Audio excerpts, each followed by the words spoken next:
Good morning students. Hindi विषय के अंतर्गत आज हम पाठ 16 नीति के दोहे का अध्ययन करेंगे। पाठ को शुरू करने से पहले शब्दार्थ जान लेते हैं। आपा का अर्थ होता है अहंकार या घमंड, हिये हृदय, तौलिके तौलकर, तरुवर वृक्ष, सरवर सरोवर, संचही संग्रह करते हैं, सुजान चतुर या बुद्धिमान, औषधि दवाई, श्रवण द्वार कान रूपी दरवाजा, संचरय संचार करता है, सालय कष्ट देता है, जड़मति मूर्ख, पंथी का अर्थ होता है मुसाफिर या यात्री, अति बहुत, हित प्रेम, बापुरो बेचारा। तो शुरू करते हैं आज का पाठ नीति के दोहे। पहला दोहा है, ऐसी बानी बोलिए मन का आपा खोए, औरन को शीतल करे आपहु शीतल होए। कबीरदास जी कहते हैं कि मनुष्य को ऐसी वाणी बोलनी चाहिए जिससे बोलने वाले व्यक्ति का अहंकार प्रकट न हो, औरन को शीतल करे, सुनने वाले व्यक्ति के मन को अच्छा लगे। ऐसी भाषा दूसरे लोगों को सुख तो पहुंचाती ही है, औरन को शीतल करे यानी दूसरे लोगों को सुख तो पहुंचाती ही है, इसके साथ ही स्वयं भी आनंद का अनुभव होता है। फिर से देखते हैं दोहे का अर्थ, ऐसी बानी बोलिए मन का आपा खोए, औरन को शीतल करे आपहु शीतल होए। मनुष्य को ऐसी वाणी बोलनी चाहिए जिससे बोलने वाले व्यक्ति का अहंकार प्रकट न हो, सुनने वाले के मन को बहुत अच्छी लगे। ऐसी भाषा दूसरे लोगों को तो सुख पहुंचाती ही है, इसके साथ स्वयं भी आनंद का अनुभव होता है। दूसरा दोहा है, बोली एक अमोल है जो कोई बोले जान, हिये तराजू तौलिके तब मुख बाहर आन।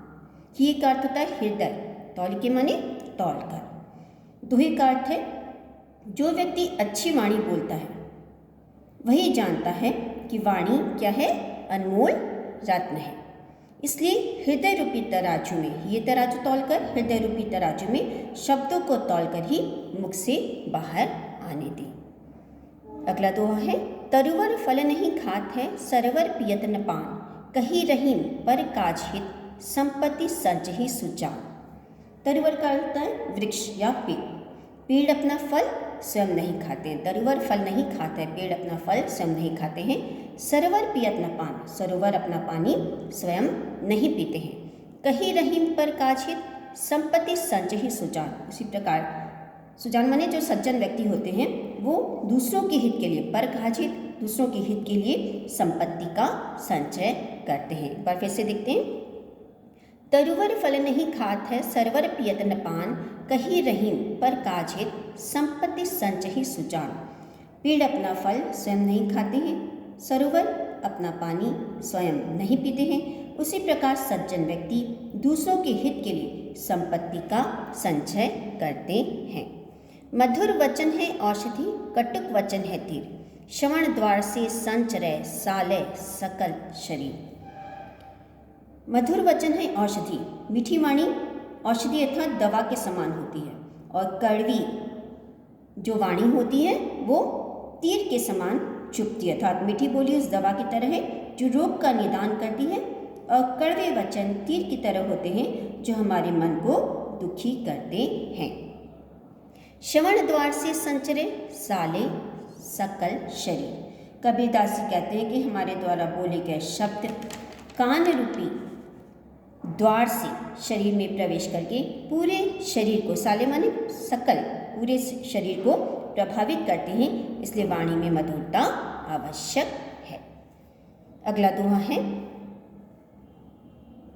करत करत अभ्यास के जड़मति होत सुजाना, रसरी आवत जादते सिल पर परत निशान। निरंतर अभ्यास करने से, करत करत अभ्यास अर्थात निरंतर अभ्यास करने से कोई भी अकुशल व्यक्ति कुशल बन सकता है, यानी कि कोई भी व्यक्ति अपने अंदर किसी भी प्रकार की कुशलता का निर्माण कर सकता है। यदि हम किसी चीज़ में निपुण होना चाहते हैं, प्रवीण होना चाहते हैं, तो हमें उस चीज़ का अभ्यास करना चाहिए। इसके लिए कवि ने कुएं की उस रस्सी का उदाहरण दिया है, रस्सी आवत जाते सिल पर परत निशान। तो उस रस्सी का उदाहरण दिया है जिस पर बाल्टी को बांधकर कुएं से पानी निकाला जाता है। बार बार पानी भरने के कारण वह रस्सी कुएं के किनारे पर बने पत्थर पर घिसती है तथा बार बार घिसने के कारण उस पत्थर पर निशान पड़ जाता है।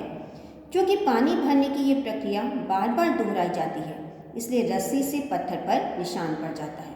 यही दोहे का सार है कि किसी कार्य को बार बार करने से मूर्ख व्यक्ति भी कुशल हो जाता है, इसलिए व्यक्ति को अभ्यास करना नहीं छोड़ना चाहिए।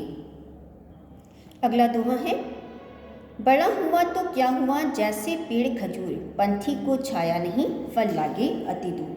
कबीरदास जी कहते हैं कि खजूर का पेड़ दिखने में बहुत बड़ा एवं ऊंचा होता है, लेकिन अपनी ऊंचाई के कारण वह किसी को छाया नहीं दे पाता और उसमें लगे फल भी बहुत दूर ऊंचाई पर लगते हैं। उसी प्रकार अगर आप बहुत धनवान हैं या समृद्ध परिवार से हैं परंतु किसी का भला नहीं कर पा रहे, तो ऐसे बड़े होने से कोई फायदा नहीं है।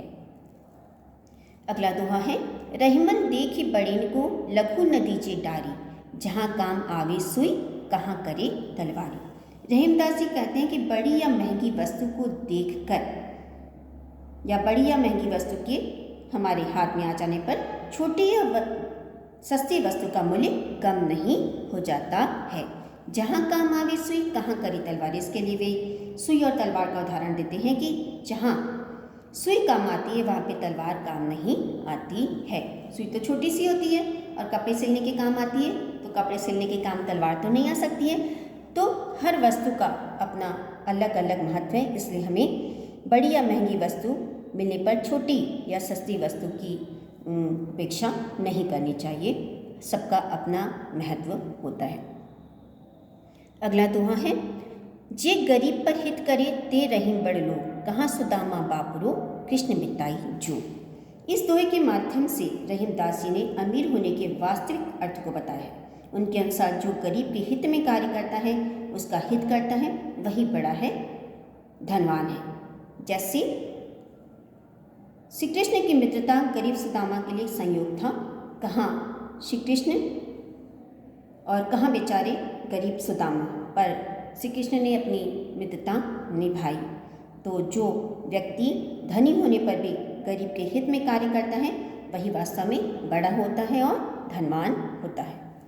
अगला दोहा है, तुलसी मीठे वचन ते सुख उपजत चहु ओर, वसीकरण एक मंत्र है तजि देव वचन कठोर। तुलसीदास जी कहते हैं कि मीठे वचन जो होते हैं सब ओर सुख फैलाते हैं। किसी को भी वश में करने का ये एक महत्वपूर्ण मंत्र है। वशीकरण एक मंत्र है, तो मीठे वचन से किसी को भी वश में किया जा सकता है। इसलिए मानव को तजिते वचन कठोर, कठिन वचन को छोड़कर मीठे वचन बोलने का प्रयास करना चाहिए। अगला दोहा है, मधुर वचन ते जात मिटे उत्तम जन अभिमान, तनिक शीत जल सौ मिटे जैसे दूध तूफान। मधुर वाणी के प्रभाव से बड़ों का अभिमान जो होता है वो नष्ट हो जाता है, मिट जाता है। जिस प्रकार थोड़े से ठंडे पानी के छींटे देने से तनिक शीत जल सौ मिटे जैसे दूध तूफान। जिस प्रकार उबलते हुए दूध में थोड़े से ठंडे पानी के छींटे देने से उबलता हुआ दूध क्या होता है, शांत हो जाता है। उसी प्रकार मधुर वाणी से दुष्ट व्यक्ति के घमंड को दूर किया जा सकता है, उससे लड़ने झगड़ने से नहीं। धन्यवाद।